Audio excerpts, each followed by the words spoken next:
Have you ever noticed how some people seem to have an almost supernatural control over the environment around them without saying a word? They don't shout, they don't beg, they simply withdraw, and suddenly everything changes. The energy shifts. People start to question, to chase after, to feel. Now, imagine if you did the same.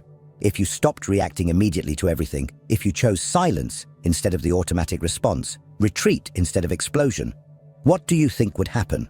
That's where the point lies. When you stop being always available, emotionally, physically, psychologically, the world around you goes into crisis. Because people are used to controlling you through your reactions, through your impulses, through your predictability. But the day you choose to withdraw, the game changes. And those who thought they knew you realize they know absolutely nothing about you. Carl Jung said, "Everything that irritates us about others can lead us to a better understanding of ourselves." Now think about this. When you become inaccessible, who really gets desperate? Who gets irritated? Who tries to provoke you just to elicit some emotion back? This reveals more about the other than about you. And it mainly reveals how much you are still being manipulated without realizing it. You keep giving yourself to please, to maintain peace, to not lose people who deep down were never really with you.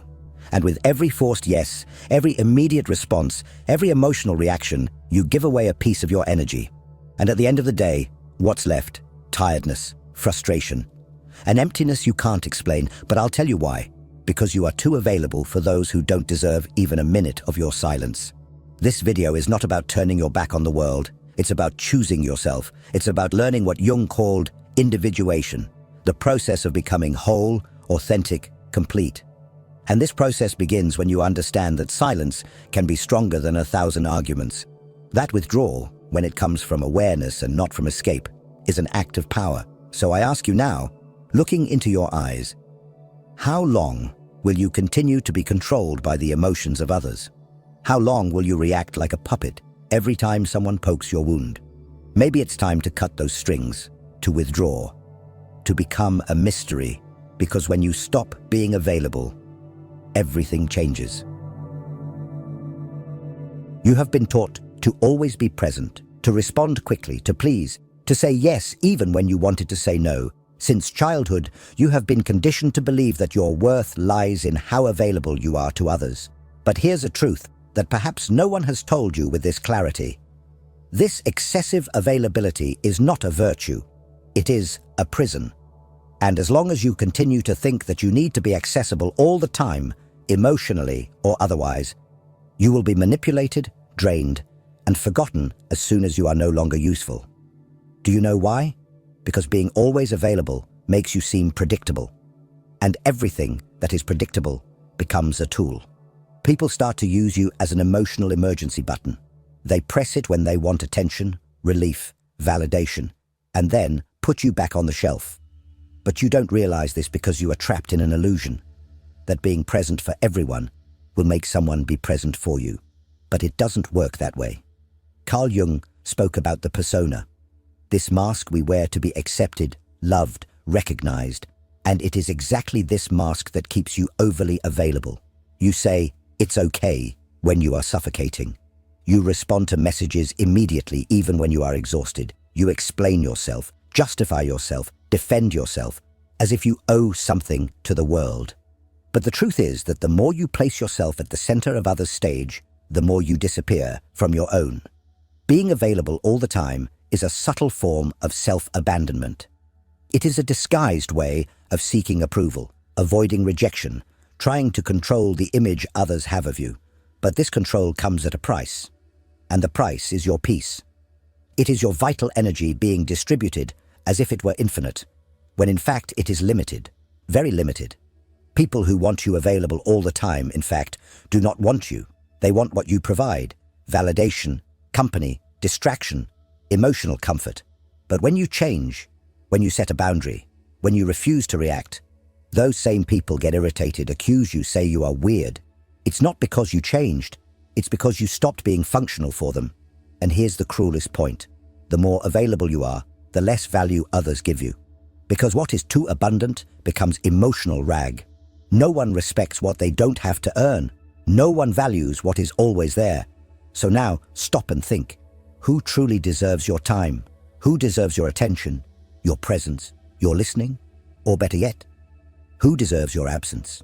But before answering that, we need to understand one essential thing. Why do we react so much? Why do we give in so easily?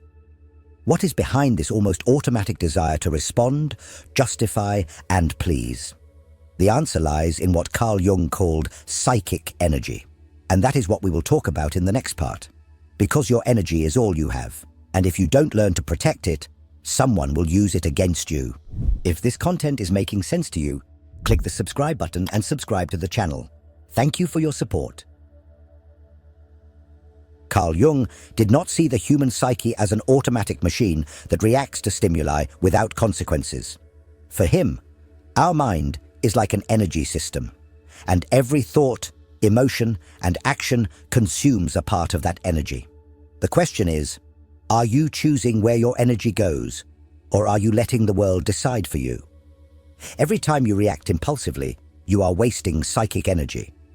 When you defend yourself against a criticism that didn't even deserve attention, when you respond to a provocation just to prove you are right, when you engage in useless discussions, when you try to please those who do not value you, you are spending your inner strength on what does not nourish you. And Jung was clear. That which you resist persists. The more you react, the more you bind yourself. People who live emotionally drained are not weak. They are misdirected. And do you know what happens to someone who lives exhausted? They become vulnerable. And when you are vulnerable, you become easy prey. Manipulative, opportunistic, and emotionally needy people can sense this. They notice that you do not know how to guard your energy, that you react to everything, that you're always trying to solve the world, and they take advantage of it. Jung said that a healthy psyche is one that knows how to keep energy within the system.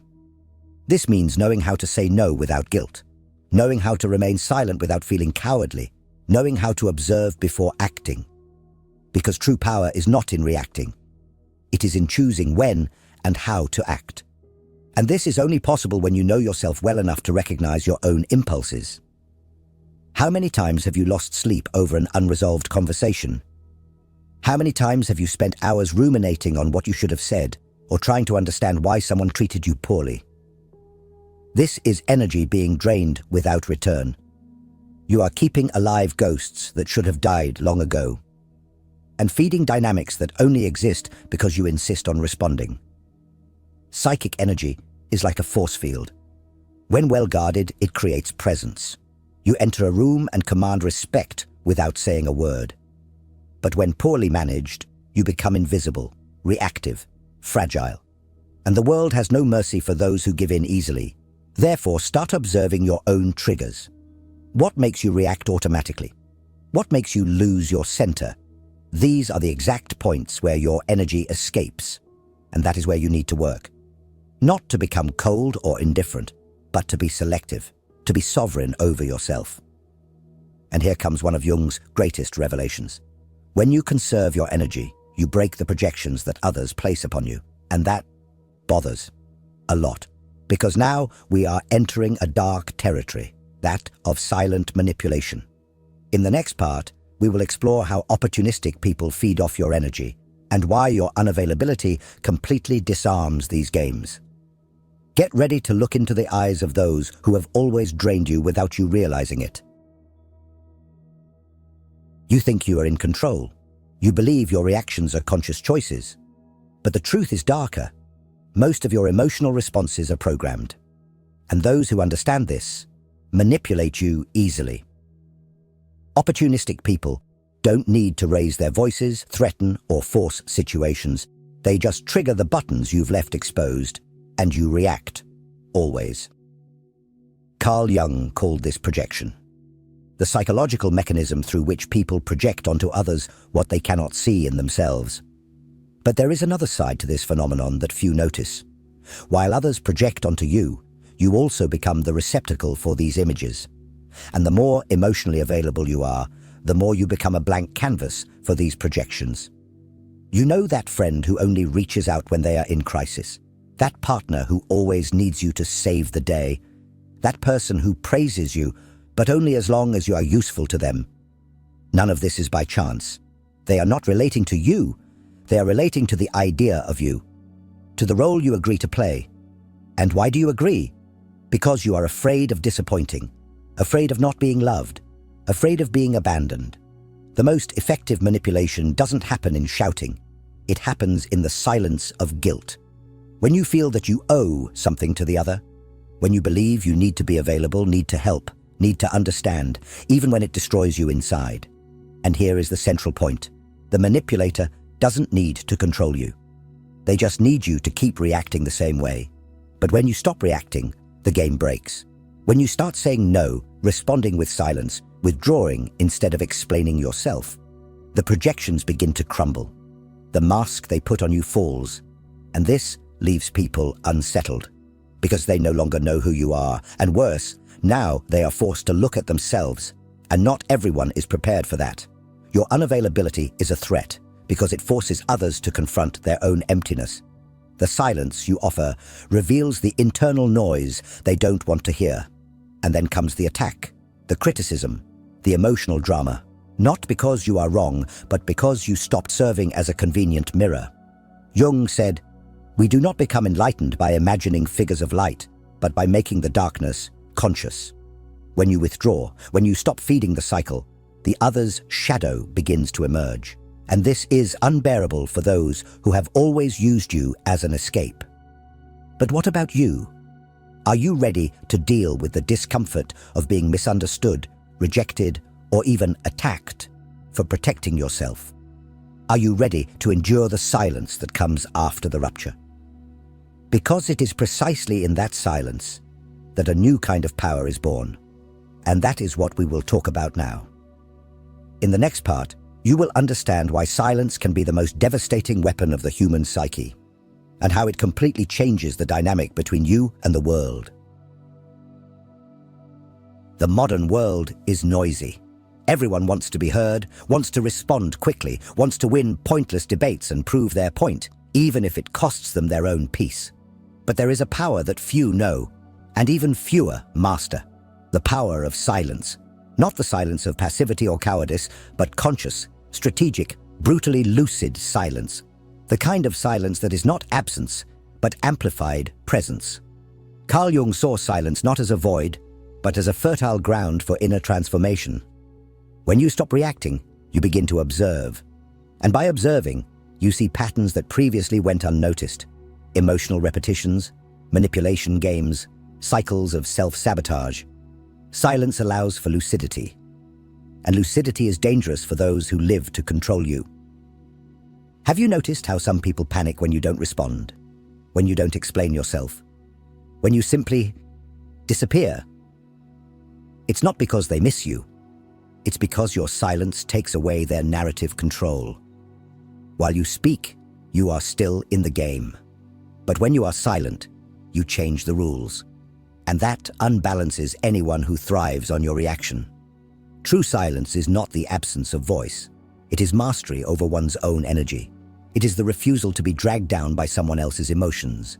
It is the conscious choice not to engage in battles that are not worth your wear.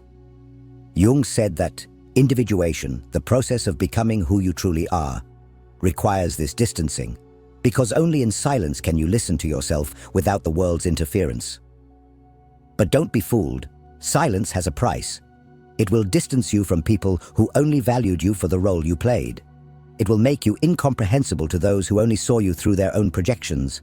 It will make you seem cold, distant, arrogant. But all of this is a reaction from those who never wanted to deal with your depth, only with your utility. And here is the hard truth. The more you mature, the more selective you become with your words, because you understand that each sentence is an energetic investment. And not everyone deserves access to your truth. Sometimes silence is not retreat. It is sovereignty. It is the language of those who no longer need to prove anything to anyone. Silence is uncomfortable because it forces the other to deal with their own thoughts, with their own internal noise. And this discomfort reveals more about them than any argument of yours could reveal. You don't need to explain your absence. It explains itself. And those who feel threatened by it reveal how much they depended on your imbalance to maintain their own control. But the most powerful silence is not the one that disturbs the other. It is the silence that reconstructs you from within. The silence that connects you to something beyond external approval. It is in this internal space, free from others' demands, that you begin to recover your vital energy, to reconnect with your essence. And this is precisely what we will talk about in the next part. Because it's not enough to just cut out external noise, you need to relearn how to use your energy consciously. To choose where it goes, where it stays, and most importantly, where it should never be wasted. It's time to learn to be selective with your own soul. If you're in the process of reclaiming your energy and setting boundaries, you'll find real value in my book, Beyond the Shadow. It breaks down Jung's most important ideas and gives you tools to protect your energy, set boundaries, and reconnect with your true self. Link is in the pinned comment. It's no use understanding all of this intellectually if, in practice, you continue saying yes when you mean no, responding to messages that bother you, participating in empty conversations, and maintaining relationships that only exist out of inertia. Awareness without action is just another form of self-deception. True transformation begins when you firmly decide to become selective. And this requires emotional discipline. Conscious unavailability is not about being cold, arrogant, or indifferent. It's about no longer being accessible to anyone, at any time, for any reason. It's about taking control of your own energy, your own time, your own peace. And this starts with small actions, not responding immediately, breathing before reacting, leaving a discussion before being dragged into chaos, turning off your phone without guilt, saying, "Not today," saying, "I'm not interested," saying, "I won't get involved." But here's the most important part. You don't need to justify your absence. You don't need to explain your silence. You owe nothing to anyone but yourself. And this, for many people, is unforgivable. Because when you refuse to explain yourself, you take away the other person's power to keep you within an emotional narrative where you are always the helpful, understanding, accessible one. Carl Jung understood that every process of individuation goes through isolation. But not a depressive isolation, a sacred isolation. A time of inner retreat where you relearn to listen to your own voice without the world's interference. Where you rebuild your identity, not based on the gaze of others, but from your own center. Want to know a good thermometer for your evolution? Observe who starts to distance themselves from you when you become more reserved. Observe who tries to provoke you when you stop reacting.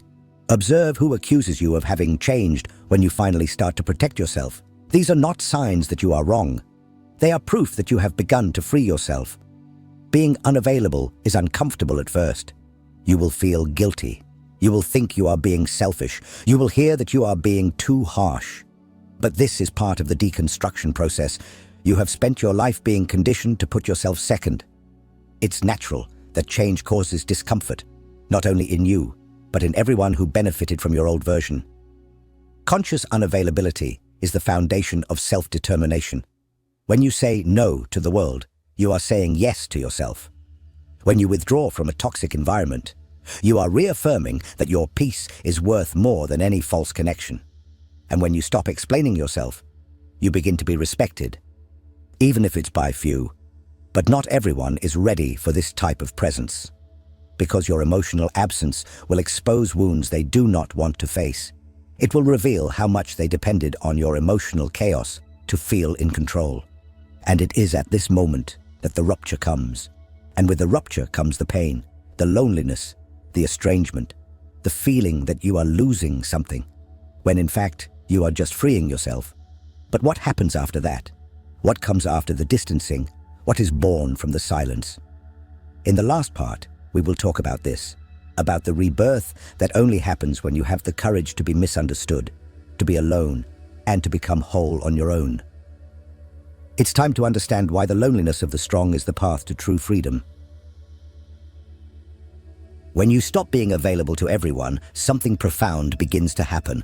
First comes the silence, an uncomfortable silence that seems to scream inside you. You wonder if you did the right thing, if you are being too harsh, if you are losing people who liked you. But gradually, this silence transforms. It begins to cleanse, to calm, to heal. And then comes solitude. But not the solitude of absence. It is the solitude of total presence, your own.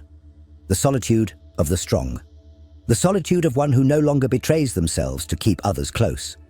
And in that space, where there was once confusion, clarity enters. Where there was once anxiety, peace enters.